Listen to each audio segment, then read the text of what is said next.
Good evening, good morning, good afternoon, good whatever it is, wherever you are, whoever you are, and welcome once again to Nerd Week Live, the show in which we talk about nerd news topics from the previous week, and the show that's brought to you by us, the folks at Nerd Caliber. I'm Rodney Brown. I'm the editor-in-chief of Nerd Caliber, first-person shooter on Facebook as a cosplay photographer, Burley _adopter on Twitter, and a few other places as a cosplay journalist, as a tech journalist. Or a cosplay journalist, sure. I haven't been able to get anybody to bite on that other than Nerd Caliber, but, it could happen. And we have both a full team and a pretty full roster of topics tonight, so we're going to start right out of the gate with the introductions, and we are going to start right on my screen directly below me with the, I could say the beautiful, but you're all beautiful, of course, the wonderful Gogo Incognito, if you would. Hey folks, I'm so happy to be back after a little break. I've been doing wonderful things. I love Nerd Caliber. I'm so happy to be back here, but come see what I've been doing. Here's how you do it. I'm sponsored by Adam and Eve.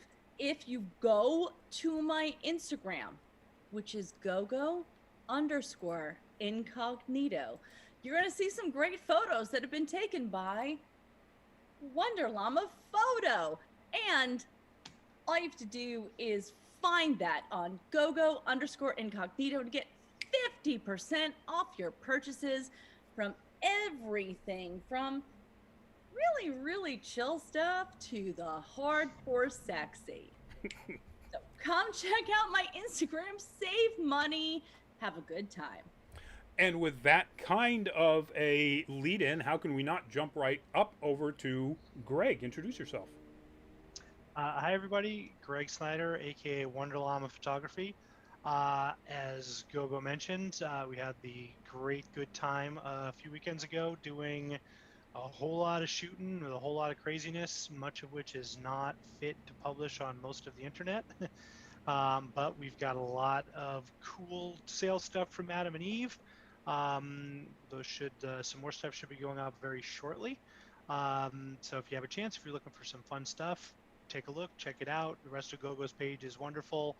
If you're interested in where we shot all of that, you can find us at Red Raven Studios on all the usual socials, redravenstudios.art.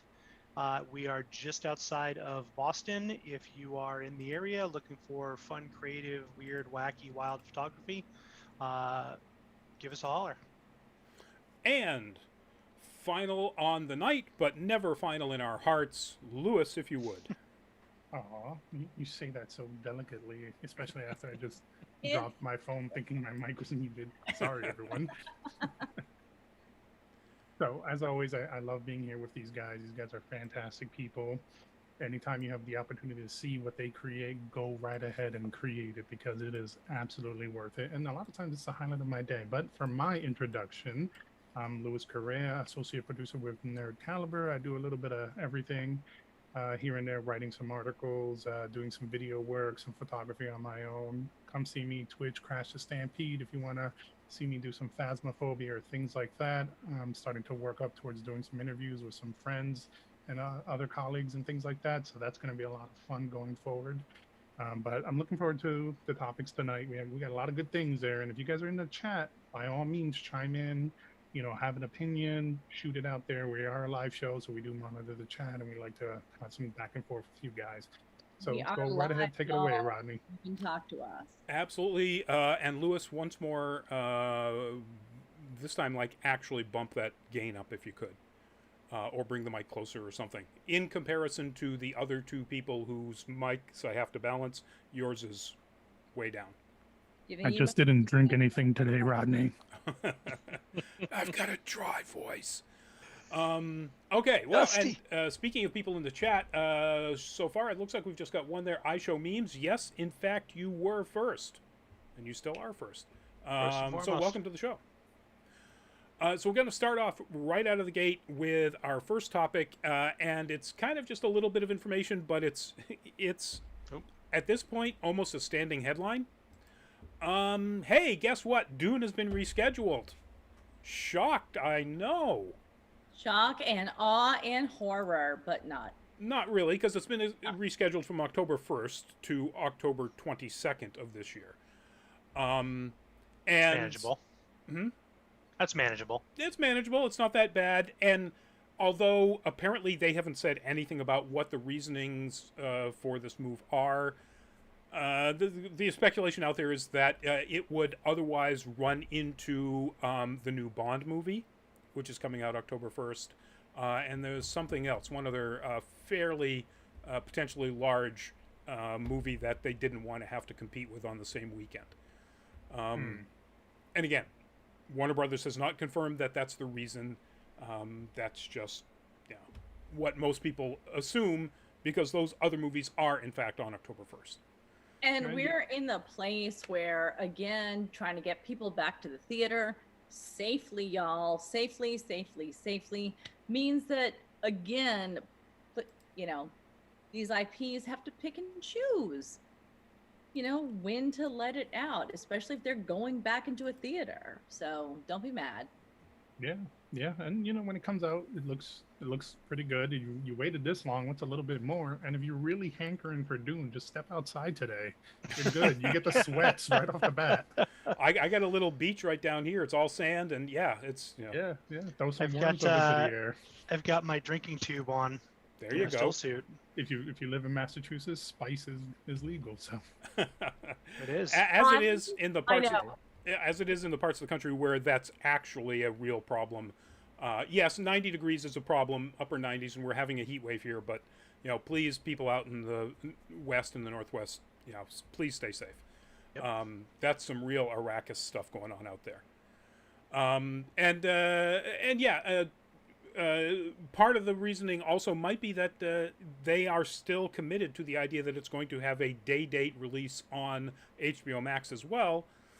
So getting some weekend where they have as little competition for the part of it that's in the theaters makes sense. It absolutely does. I mean, how many times have we talked about Black Widow rescheduling? Yep. Yeah. And they did, and completely. And so I know that even with my local, Marvel troops, there've been, the theaters reached out to us please, can we make this a thing?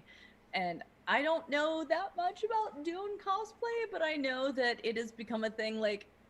Black Widow was rescheduled so many times.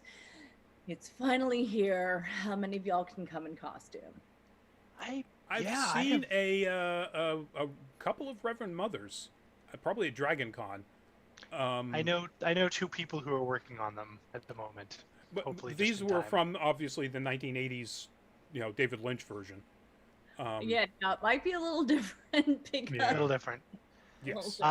You rarely see you really see much Dune cosplay, which is kind of unfortunate.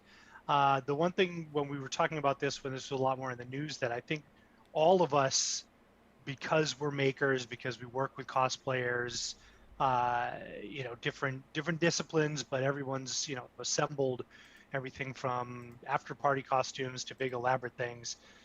The costumes that we've seen, the still suits in particular, look like they ordered it from Amazon's tactical police supply discount mart.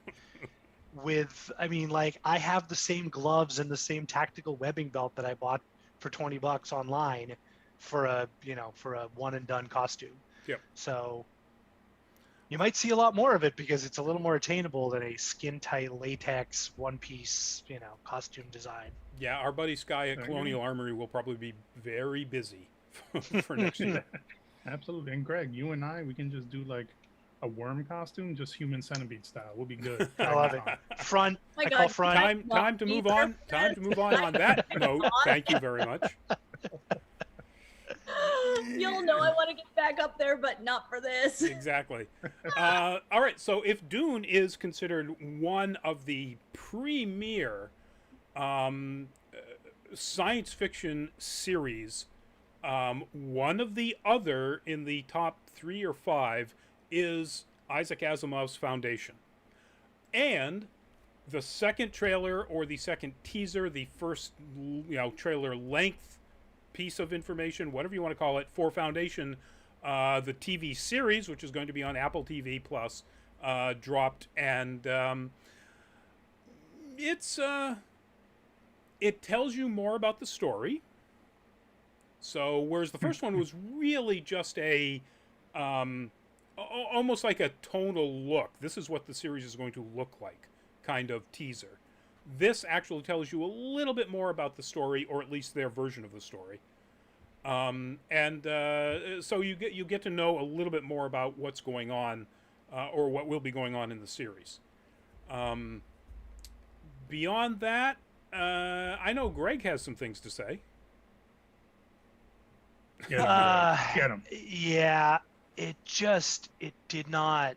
Everything just rubbed me the wrong way. It's like rubbing the cat in the wrong direction. Oh, that's Um, harsh. Yeah. It started off with the Brown Note Hans Zimmer score that even through my little PC headphones here was like, oh yeah, that's the one that makes me fibrillate when I'm sitting in the movie theater and does nothing. But it does nothing. It's, since inception, that's been the go-to soundtrack. I mean, in fairness, it's one of the most notably challenging books to adapt and series to adapt. It jumps all over the place. It jumps in time. It jumps in space. The characters jump all over the place. There's not a lot of consistent through line. It's one of those things that pays off if you read them back to back and you kind of get the vignettes here and there. So how you adapt that, I don't know. I mean, on the plus side, Jared Harris is in it. Anybody that can pull Moriarty off as well as he did is bound to be a good Harry Seldon. And Thranduil. Lee Pace. And yeah. Yeah. Sorry? Didn't I see a Lee Pace mention? Yes, Lee Pace plays the Emperor. Or one of the Emperors. But I mean, the challenge with this, I think, is that you wanted to have that kind of like Star Wars linear storytelling aspect where Harry Seldon is alive through, the whole series. He's not. Sorry, spoiler alert for a 50-year-old book series. The Empire is basically a framing device that falls fairly early on, and then we're just left with the fallout, as it were. Why did none of us think of this for our post-apocalyptic show? Because if you think about it, Foundation is very post-apocalyptic, galactic post-apocalypse. Anyway, just everything about it. The storytelling did not seem like it was cohesive. The soundtrack made me want to throw my headphones across the room.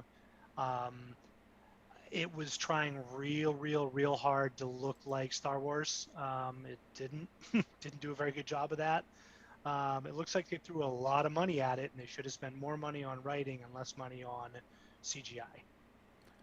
I'm not sure if we can complain about the writing yet, because we don't really have anything of the story other than some narration and voiceover, and a lot of pontificating by Lee Pace.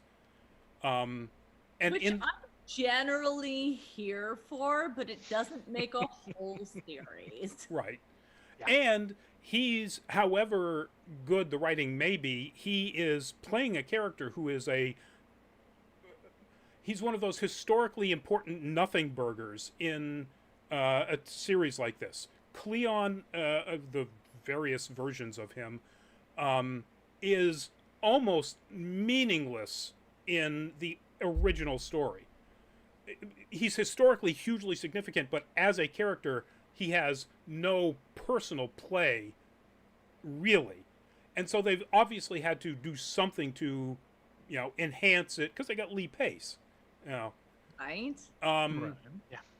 Everything I've seen so far doesn't give me any indication that what they've done to enhance that actual character is meaningful or enjoyable. And in fairness, very few properties translate, diligently from a book to a TV series. Things have to get written out, things get written in, the exposition takes place of certain things, etc. So okay, that's cool. It's going to happen. You couldn't make that movie the way it was written 50 plus years ago by Isaac Asimov, but it seems like it's shooting for kind of boilerplate 2021 sci-fi action shoot 'em up rather than the sort of really interesting psychological exploration and philosophical exploration that was at the heart of what that series was about. So we'll see. Here's a great example of time compression in people's minds 70 plus years ago. I Did you wait until I took a drink to do that? Yes. I almost. I'm old, but I'm not that old.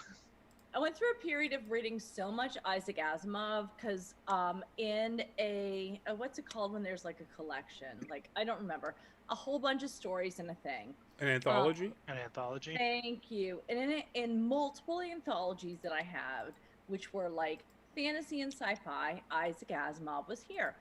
And so it drove me to look into more stories.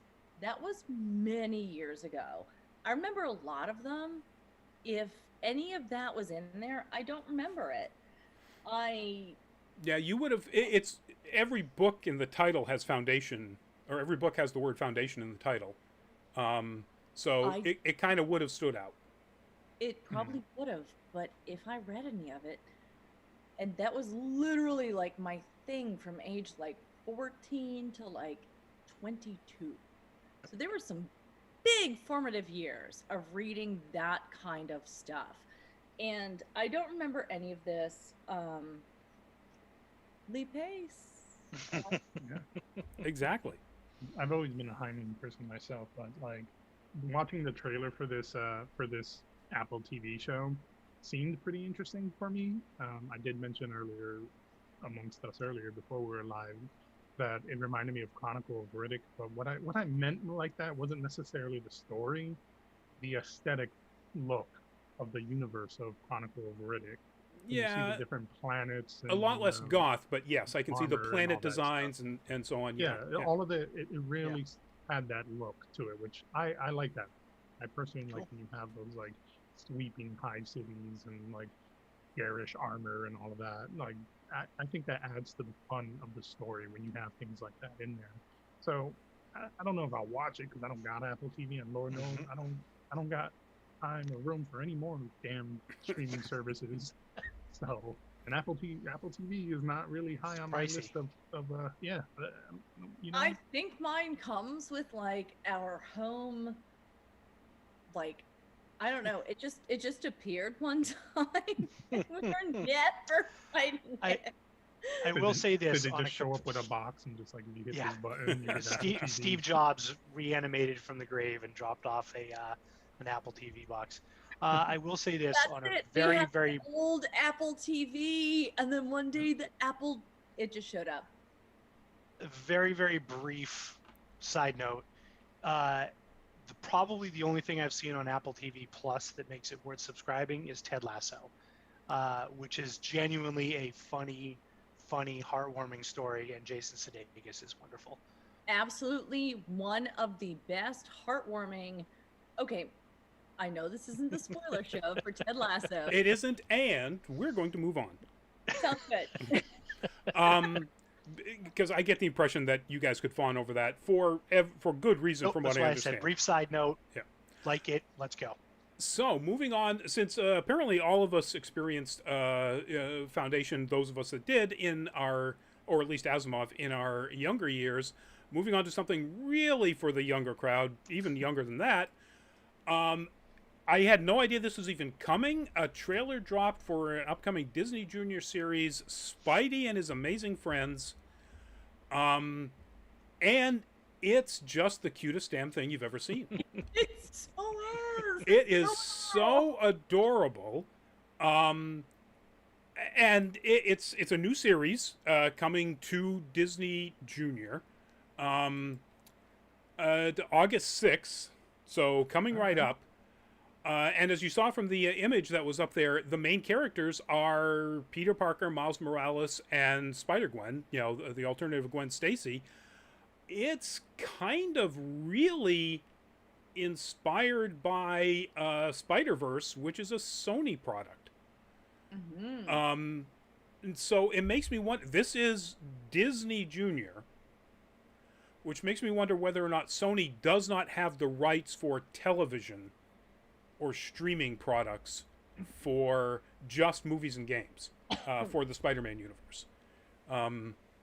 Because otherwise, either some sort of deal was worked out, or Marvel's just saying we don't care. I would probably say that it's a deal going on, because they did just recently bang out the Spider-Man Miles Morales game. Sony banged that out, Right. So clearly Sony has games and movies. Yeah. So, but well, I mean, Marvel and Disney had the most recent Amazing Spider-Man.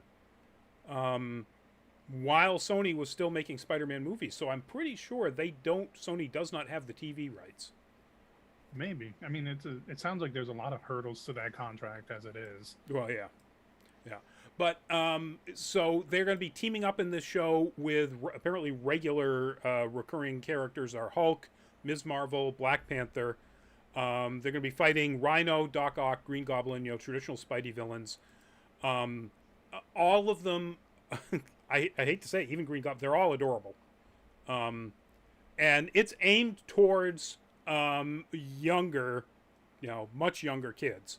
Yeah, you can still watch it preschoolers. though, Rodney. We got you. Yeah, but I'll probably be watching it. If I have Disney Junior on one of my streaming things. It's really cute.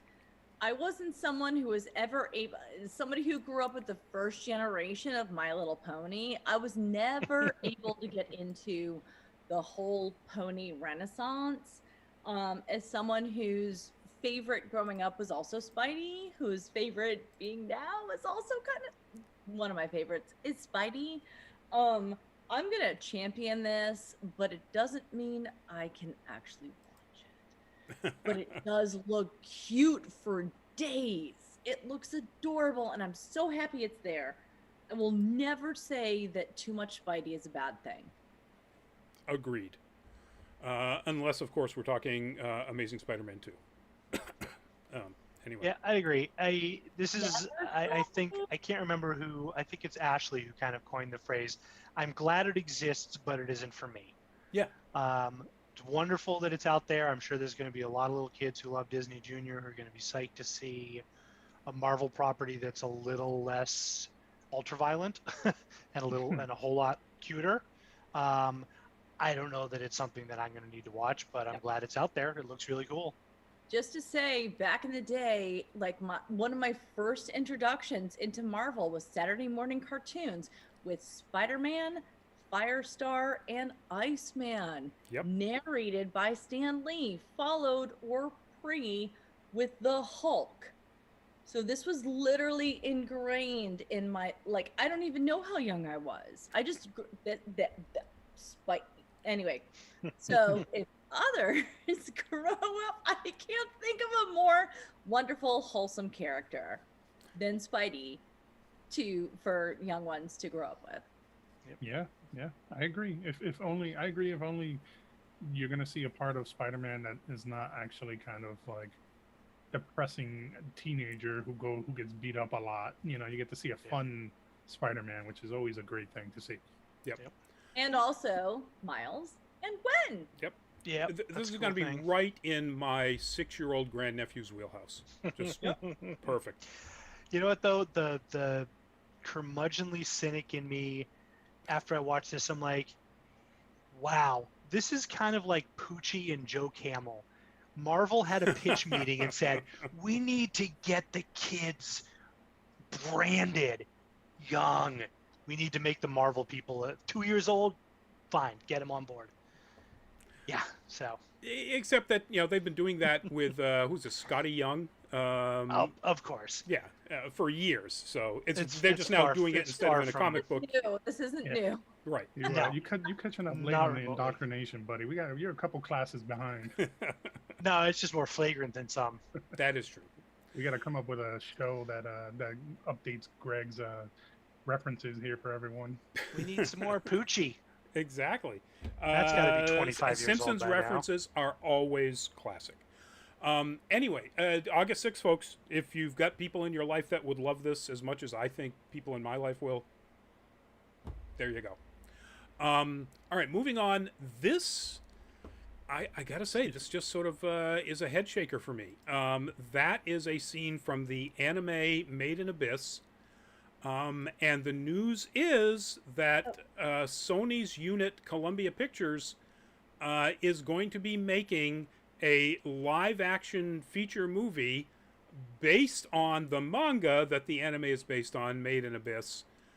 And aside from the fact that Made in Abyss is like one of the best animes made in the last probably 10 years, so why would you want to make a live-action anime or adaptation? It's problematic as hell.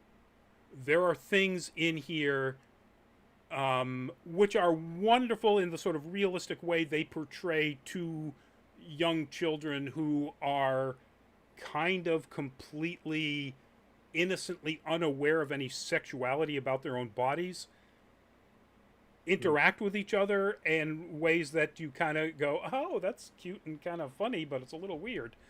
There's stuff in here that you could never ever do in live action.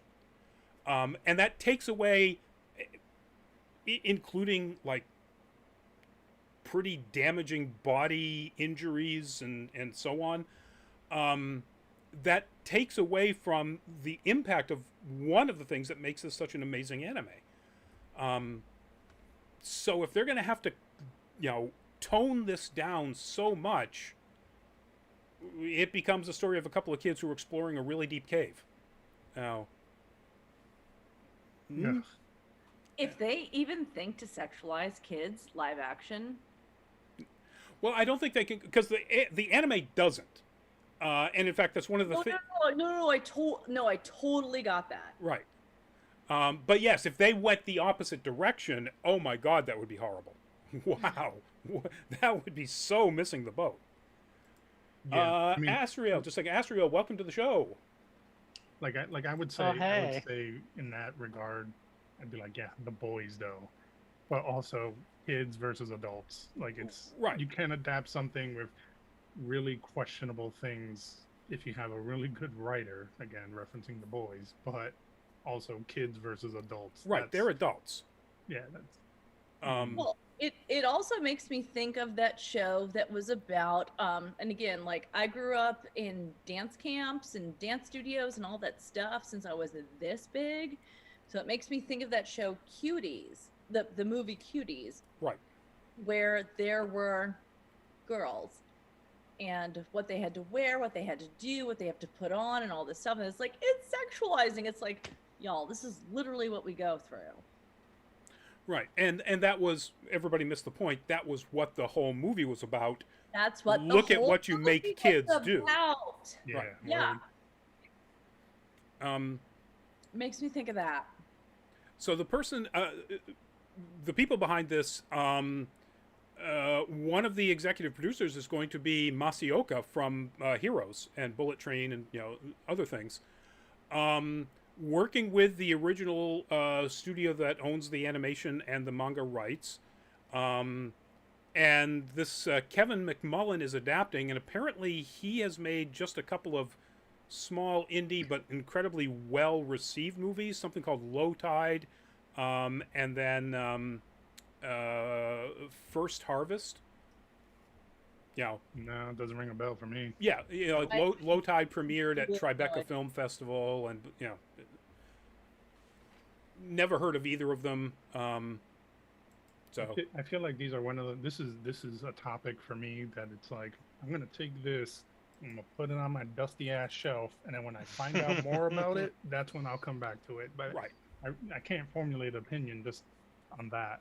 I just feel like, because it's going by what you were telling me and the way you were tiptoeing through the tulips, like I already felt mildly uncomfortable. Yeah. As someone who lived part of that life, I'd be interested to see what they do, but I also kind of don't want to get anywhere near it. Right. I mean, it's Azrael, as a biological female, it makes me uncomfortable when people sexualize kids, especially minors. Yeah, and again, The anime does not do that. The anime makes it very clear that these are both sort of any pre-sexual aware youngsters who, Yep. when simply because of the nature of the incredibly dangerous and things that they have to do and ways that they have to survive and so on, naturally encounter things about each other's body. They just kind of go, oh hey, I'm actually really into that, and the more we talk about that, the more I may give it a try. Yeah, I would watch the anime for sure because it's brilliant. The soundtrack is one of the best things ever put into an anime. Asriel, that's why I really like the anime. Agreed. Blue Lagoon vibes. Oh no, yeah, no, definitely I'm not. getting Blue Lagoon vibes from this. I'm just, my like literal like oof is turning it into live action. Exactly, and because you couldn't, frankly, you'd have to just completely eliminate that aspect of the story. But anyway, it's happening. We don't know when it's happening. It's just literally just put out there as something that they're started to work on. Apparently, Masaoka is also working on another Attack on Titan, and he's apparently executive producing the live action Akira. So busy guy after Heroes. Okay. Gotta make up for Heroes. Moving on to more anime news, folks. One of the most popular... so first off, I have to explain what just popped up on your screen. That is the main character of the manga and soon-to-be anime Chainsaw Man, which, as you can see from the image, is a man with chainsaw blades in his forehead and coming out of his arms. It's a story about a group of people who fight demons, and this one poor guy who sort of gets recruited into it by when he's fighting them turning into that thing. And it is one of the most popular, insanely hyped manga of the last couple of years. Chainsaw Man always hits top sales charts in Japan every time it comes out in the last couple of years. It is among like the anime YouTubers and so on, one of the most highly anticipated. When are we going to get an adaptation? Well, we are. It's going to be done by Studio Mappa, which is wonderful. Despite the fact that they made Yasuke recently. That was so not okay. Yeah. Mappa makes so many different things, and the animation style of this looks nothing like Yasuke. But we don't know when. This was dropped at a special event for... this trailer was dropped at a special event for Mappa's 10th anniversary. And that was it. That's all we know about it. But it's gory as hell, incredibly exciting. I'm really looking forward to it. I literally know nothing about it except what my man Mike has been going off about, and Mike doesn't shut up for 20 minutes for me to get a word in edgewise. So I did watch the trailer though, and I was like, this is pretty. I haven't seen a lot of anime lately, but this might be something I might watch, if anything, just to shut Mike up. No, I want nothing to do with it. I did watch all of, Omni-Man, what was it called? Invincible. Okay. I did watch all of Invincible, even though I was like, oh God, gratuitous. Look, I am not a prude. I can be there for real life people being bashed up. I just don't need to see like drawn chunks of hamburger meat. Look, this is just not my jive. So.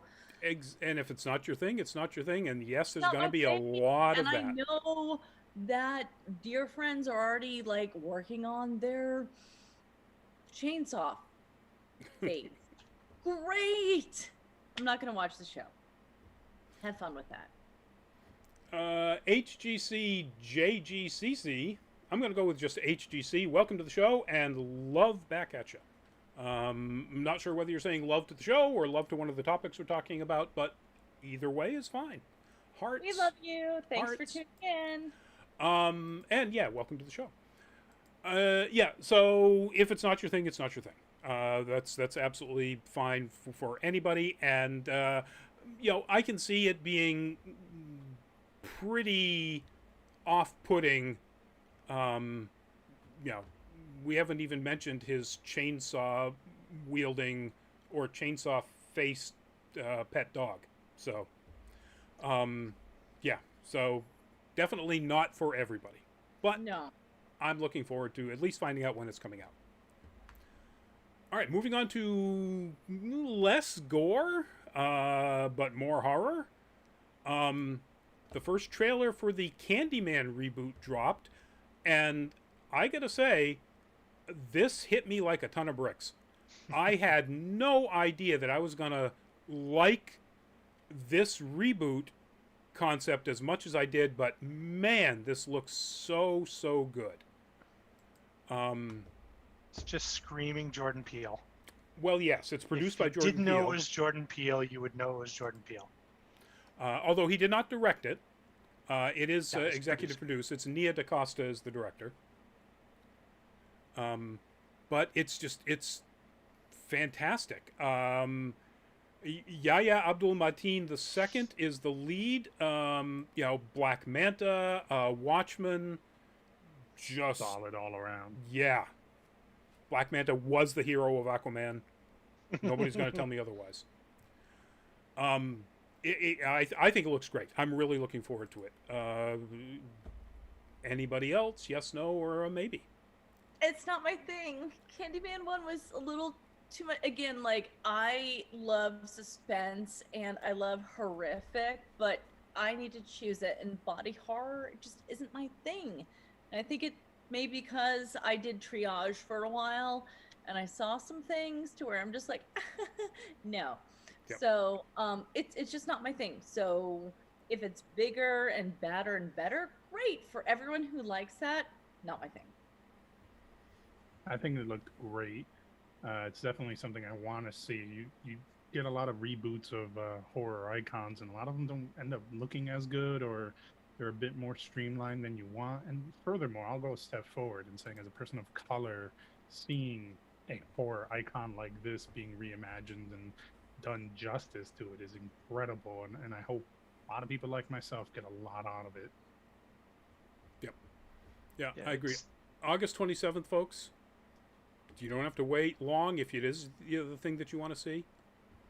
I love the fact that, unlike in the original, where part of the trauma that led to the creation of Candyman was the abuse of a slave, in this case, it is police brutality. Yep. And Very realistic. It's very of the moment. Very, sort of right in line with Lovecraft Country that came out less than a year ago at this point. I was a big fan of all of Clive Barker's books of blood, Once Upon a Time, and pretty much anything he wrote. I devoured all of that Once Upon a Time. It's been a long time since I've seen the original, but I do remember, like Ogo said, being like, it's not that it's fairly gruesome. all of them. It's just that I watched some because sleepovers used to be a huge thing. I think they still are, and we always watched horror. And sometimes it was like you watch like this, and sometimes you're like literally like, oh God, how do It's gory. It's very gory. Yeah, it wasn't for me, but I know it's an amazing series. And I know when people talk about certain points with like the truck and I know what they're talking about. It's just not my thing.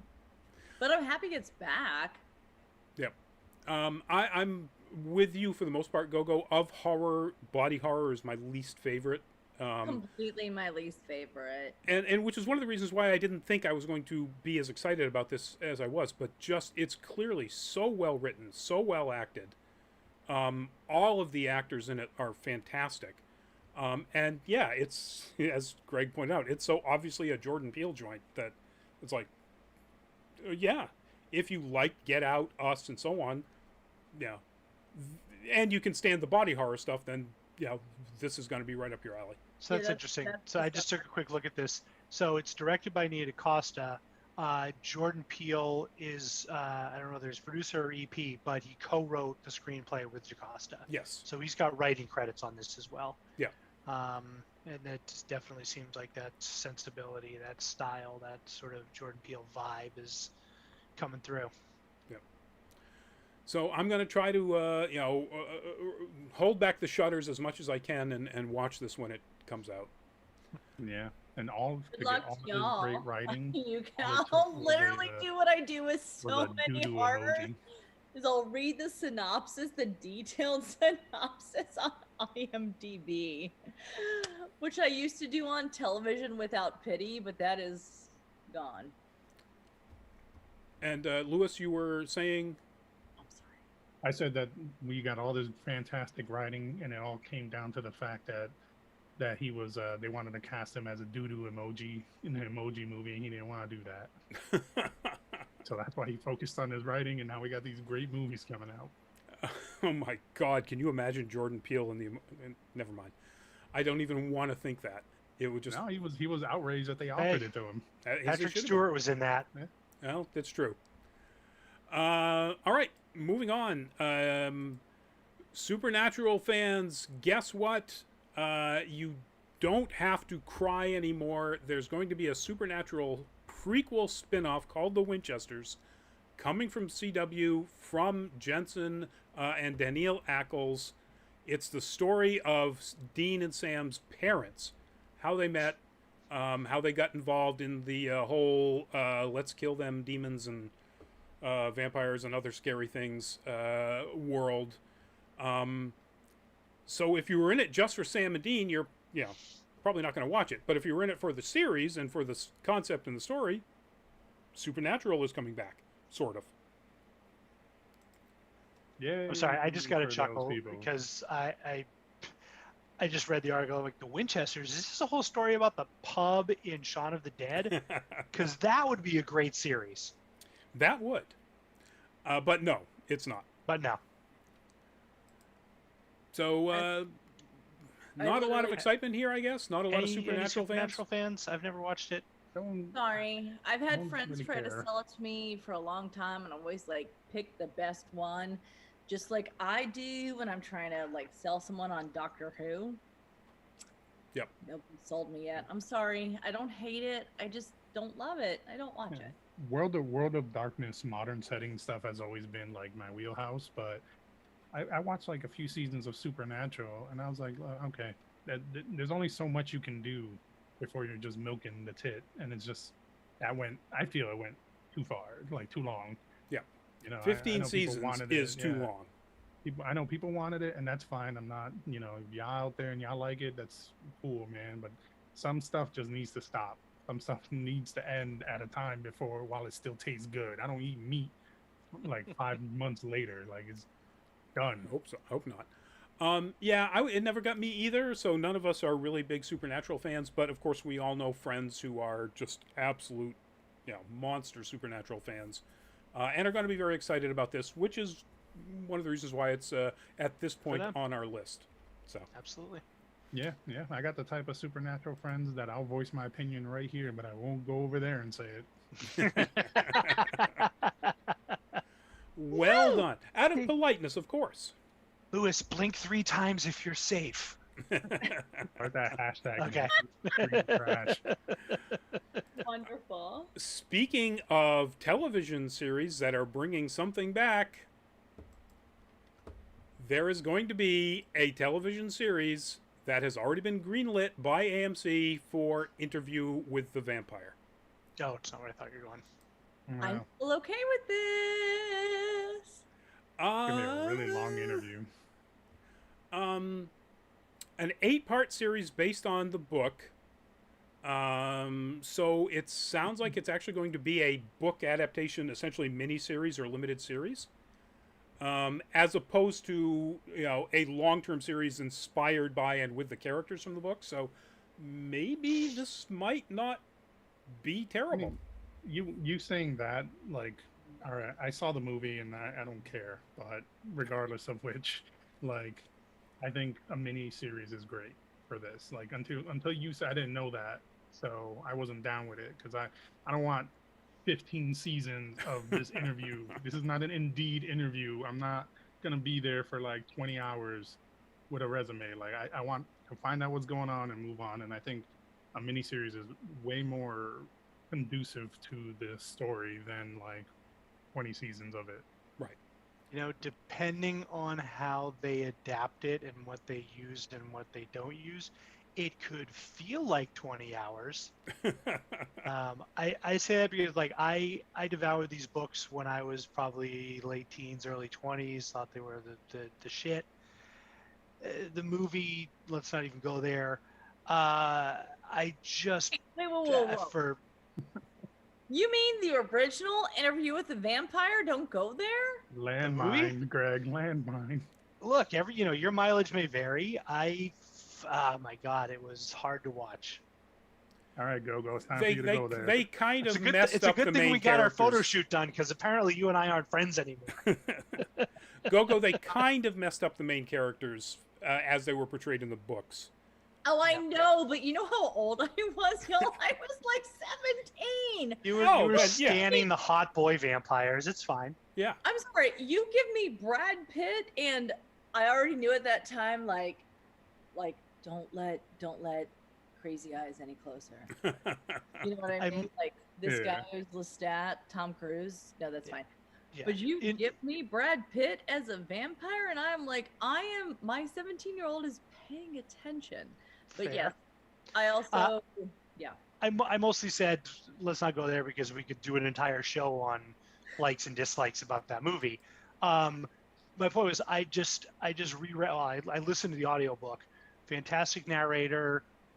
Oh my God, I wanted to open my veins and die. It's such Very specific.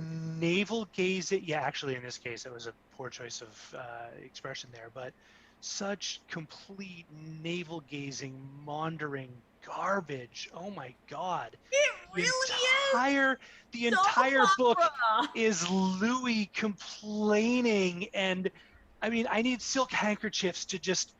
I mean, it's literally 800 pages of ennui. Yep. If you ever want to know what that word means, read this book. That's what the word ennui means. Yep. I am not debating you in any way, shape, or form. Like, this is like, but this was like my entree into like the soap opera, like whatever kind of world.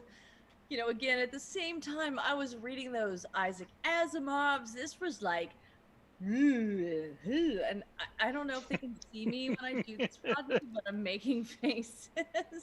It was really, look, y'all, it's dumb, but we all have that dumb thing that we're just like, that's kind of sexy.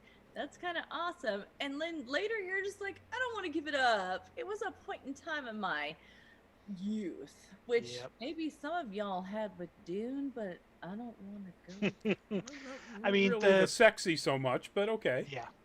I mean, Anne Rice completely disavowed anything having to do with the movie because she despised Tom Cruise and thought he was I mean, know. the antithesis of Lestat, et cetera, et cetera. Anyway, we could go off. We could go on in this. That said, if you edited out a lot of the navel gazing ennui bullshit, and you keep the setting, the vampires, the homoeroticism, the character, and you take it a little more into Bridgerton type soap opera and a little less give me my fainting couch. It could be really cool. I think a lot of it's going to come down to who they cast as Louis and Lestat.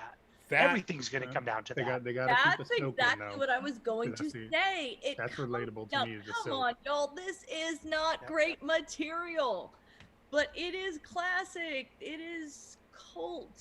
I don't know. If you delve deep into Anne Rice, you will be disappointed. Well, yeah, let's not get that deep because we're talking about just a TV series based on this one book. It could be fun.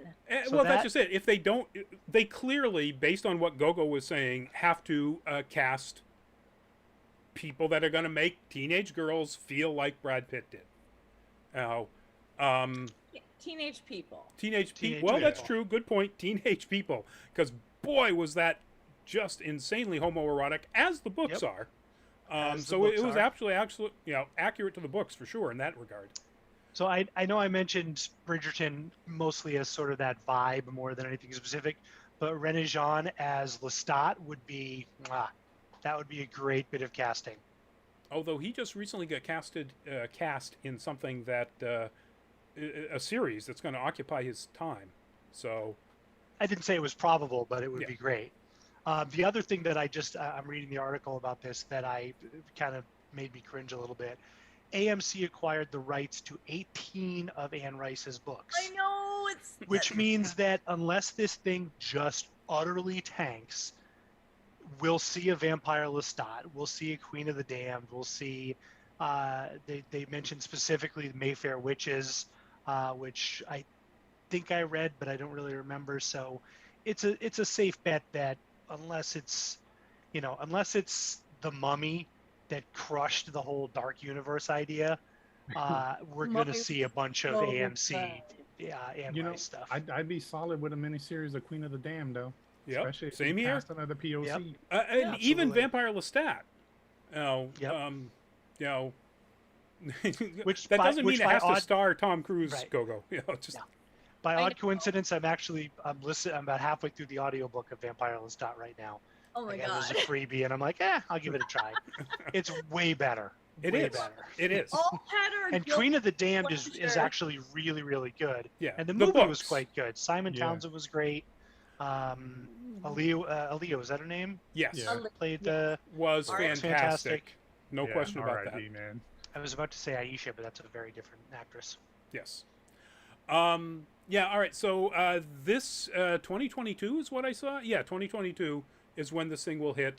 And who knows? Fingers crossed they cast whatever our generation's Brad Pitt is. Yeah, and then you guys can argue about it in full fat spoilers.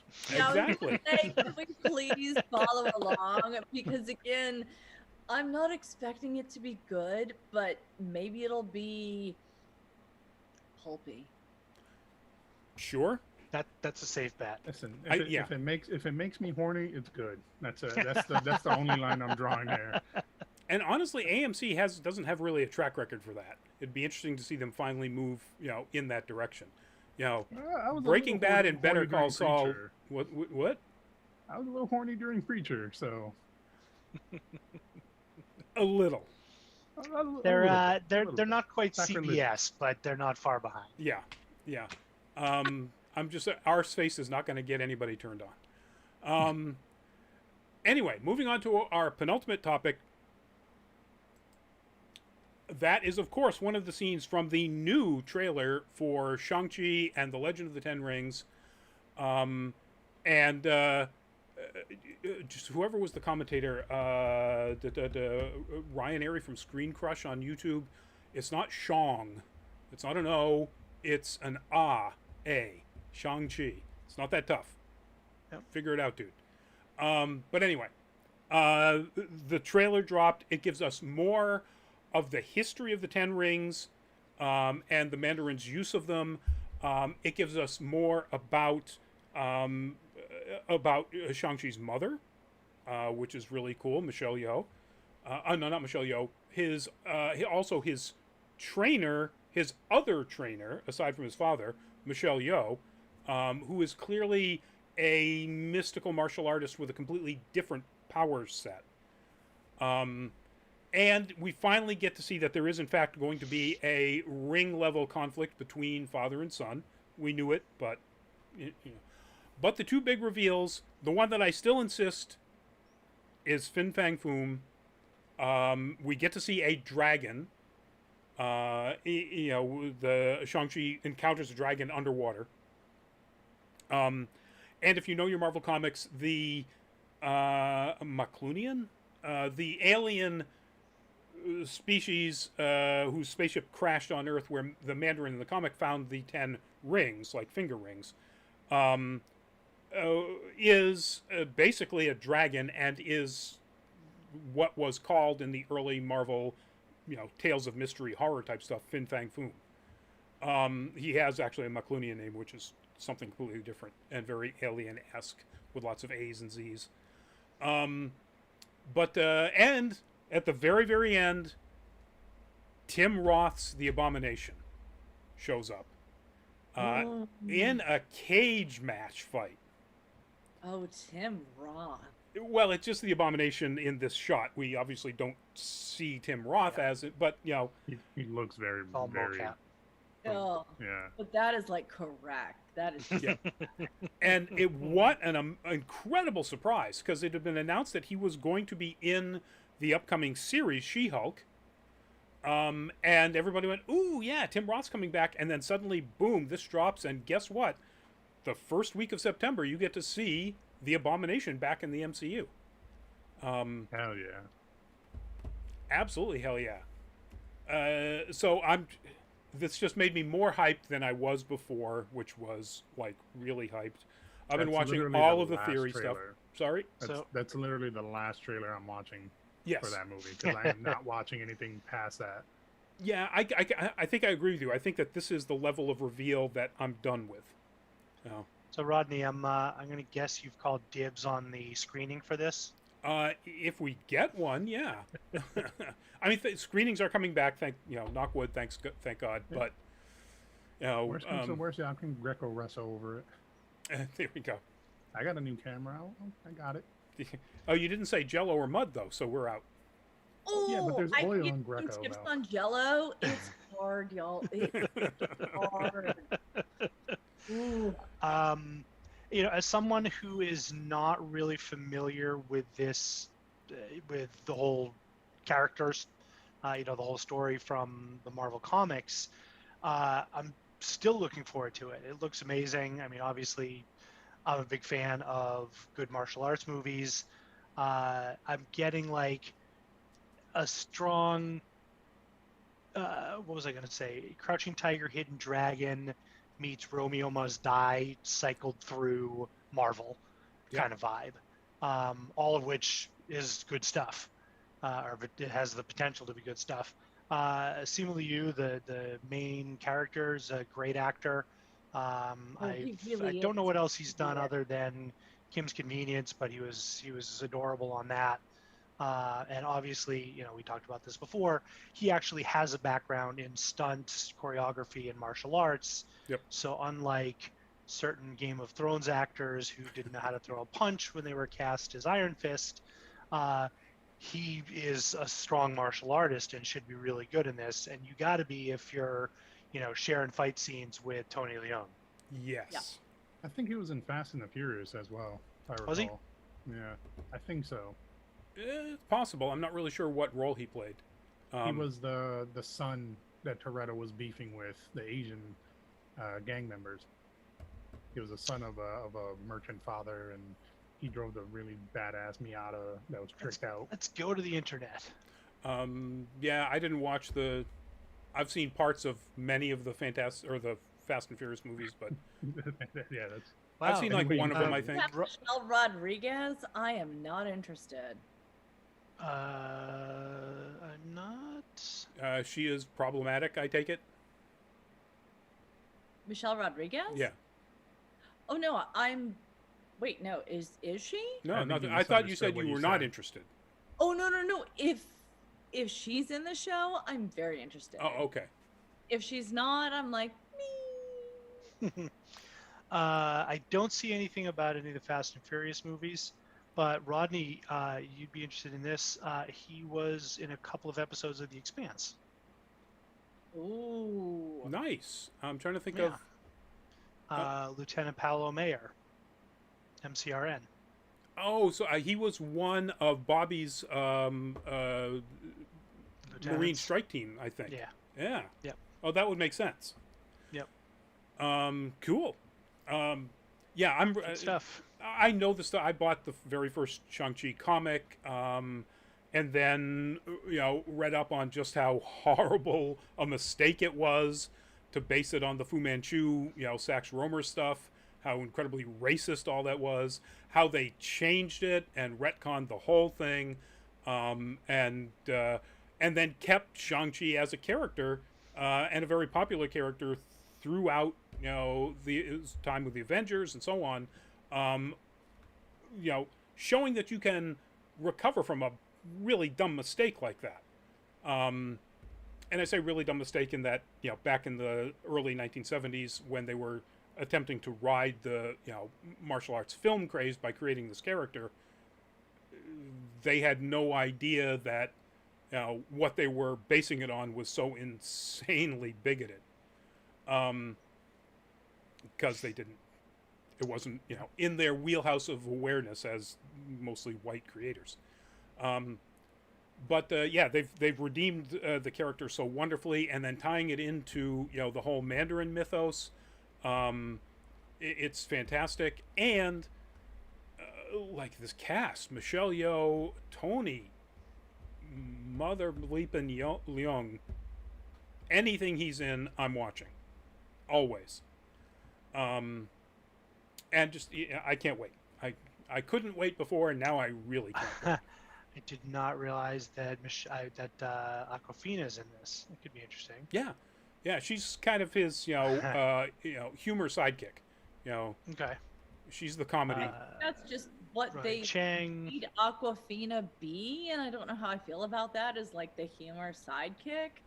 So, well, that's all we've seen. She may actually be a romantic interest as well. I'd like to see her more as just the humor sidekick. I know her voice is very particular, and that's fine. But like literally, let's just not pigeonhole her into that. Wow. So I had to just do a quick look up on this. Tony Leung is 58 years old, and just from what you see in the trailer, he's immortal. He's like Jackie Chan. He's doing stunts and fight choreography that a lot of 20 and 30-year-olds would struggle with. It's shocking how a life in martial arts practice can do that for you. Yeah, look at freaking Michelle Yeoh and Ming-Na Wen. Yep. Exactly. She's like what, 56, punching right through brick walls and stuff. Yep. Ming-Na Wen. Ming-Na Wen, and we do get to see her in the Bad Batch, which I can't wait till we get to talk about it. Which is coming up in one of our full fat spoiler chats when the series wraps up in late July, early August. I don't remember. Anyway. So folks, September 3rd for Shang-Chi. It's very early September. I think it's September 3rd, but it doesn't show in here. But anyway, I'm looking forward to it. Very excited. And our last topic. This dropped today as a bit of news and immediately went to the top of the list. And the only reason that it wasn't the graphic that I made is because I made the graphic last night, and this news didn't drop until today. Season 2 of Good Omens. It's happening. In our chat, Ashley expressed what many people who have read the book and watched the series thought, like, well, the book is a one and done, and the series covered the book. So...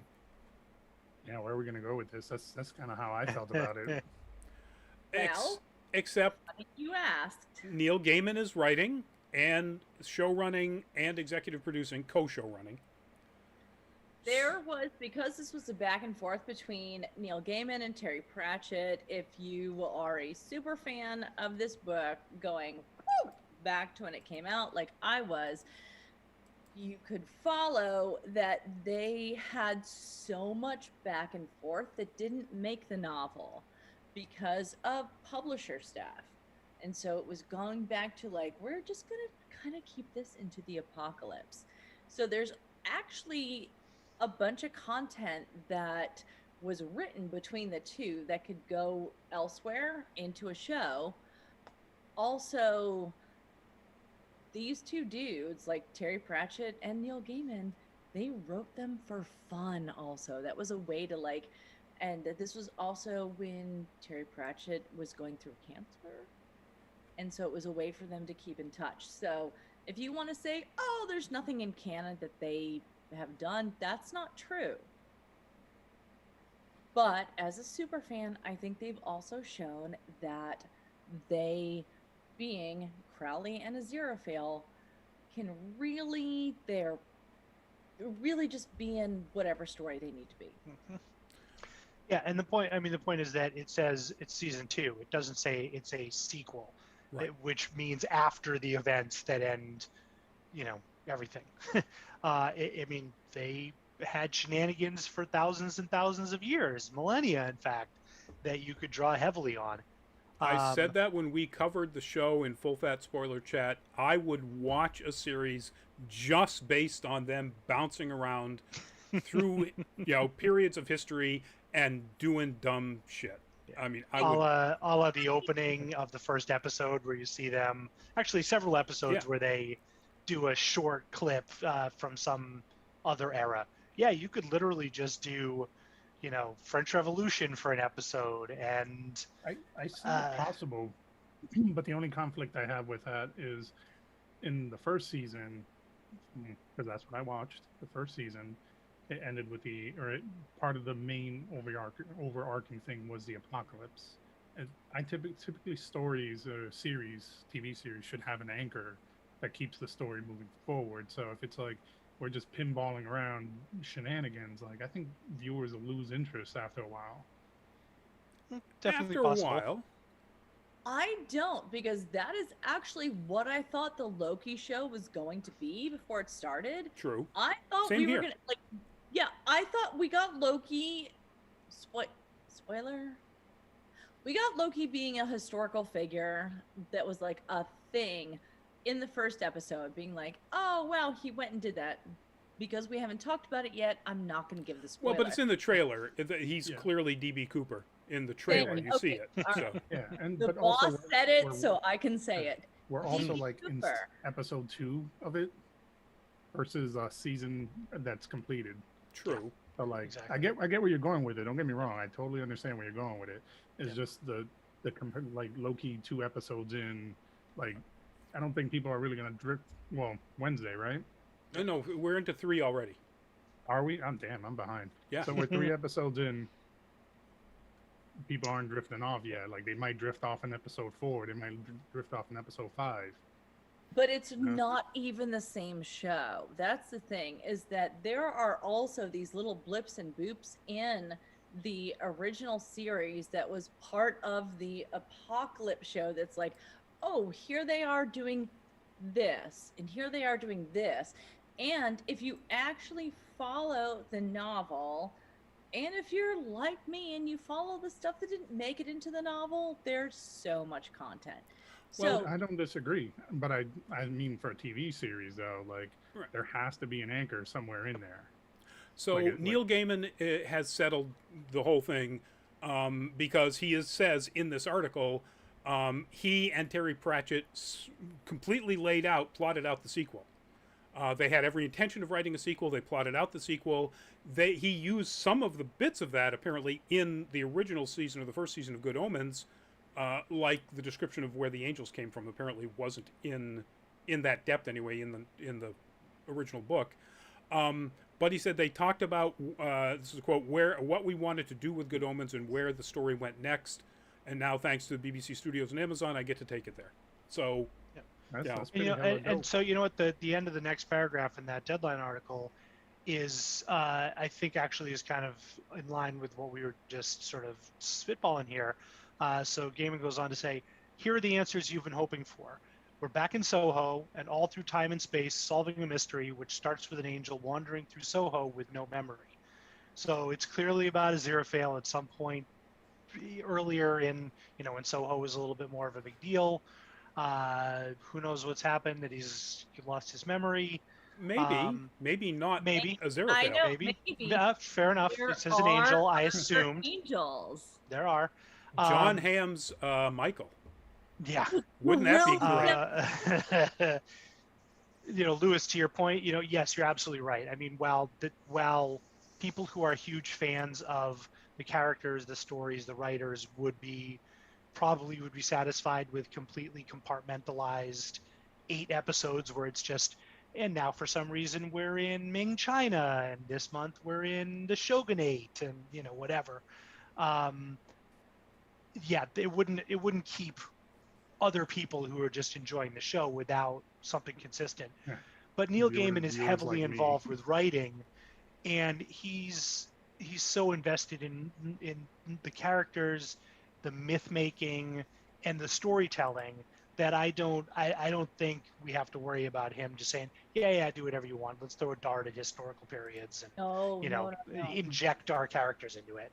And I think this is the antithesis of what we were talking about, where Greg's like, we're not friends anymore. Dude, you're one of my best friends. Anyway, with talking about, the Vampire Chronicles. I was kidding. Thank you, because I would have had a cry later.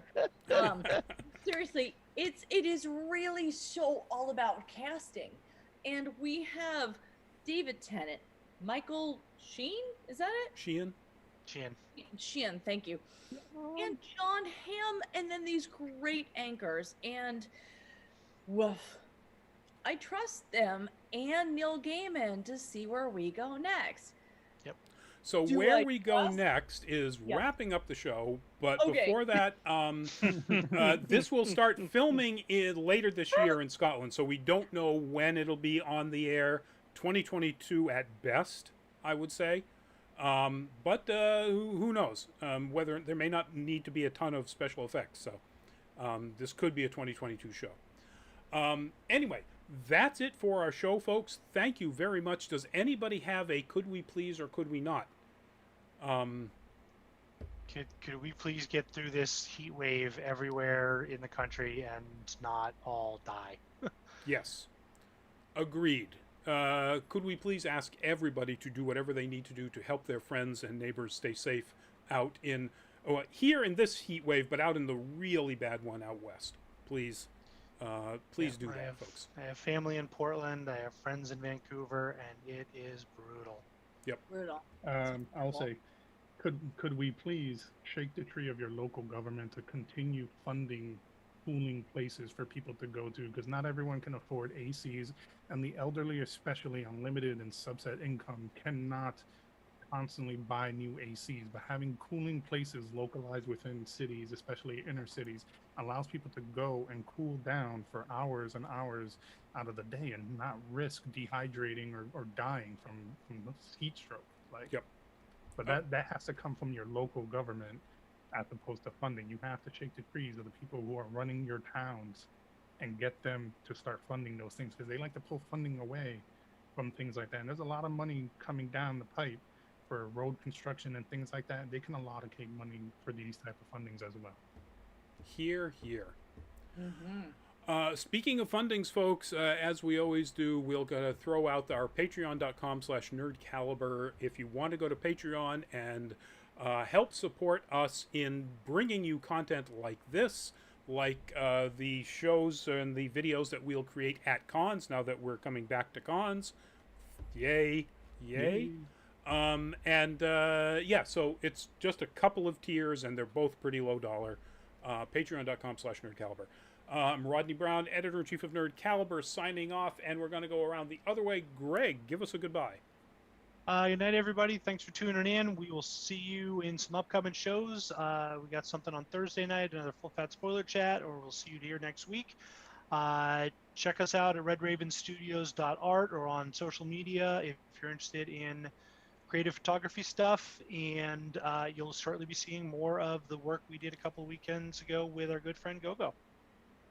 Primo. Yeah, definitely looking forward to that. Lewis. Once again, I had a great time with my colleagues here. I always have a fantastic time with you guys. I love you guys to death. I can't wait to see you guys in person. But for the people out there who don't know, and to Louis Correa, Crash the Stampede associate producer, and have a great night. Stay cool, man. Chill out. Absolutely. And Gogo. I am Gogo Incognito. You can find me at Gogo_Incognito on both Instagram and TikTok, where I did have a viral video.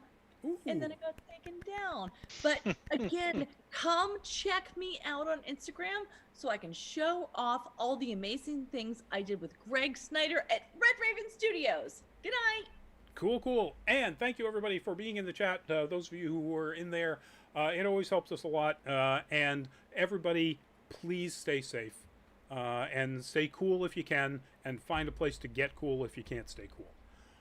We'll see you Thursday, ideally for MODOK on Full Fat Spoiler Chat. If you're interested, No Nerd Caliber next week is our favorite time travel movies or TV series on Monday. Tuesday is our next Nerd Week Live. And the reason we're doing time travel is our Full Fat Spoiler Chat in 2 weeks will be Tomorrow War. So we'll see you all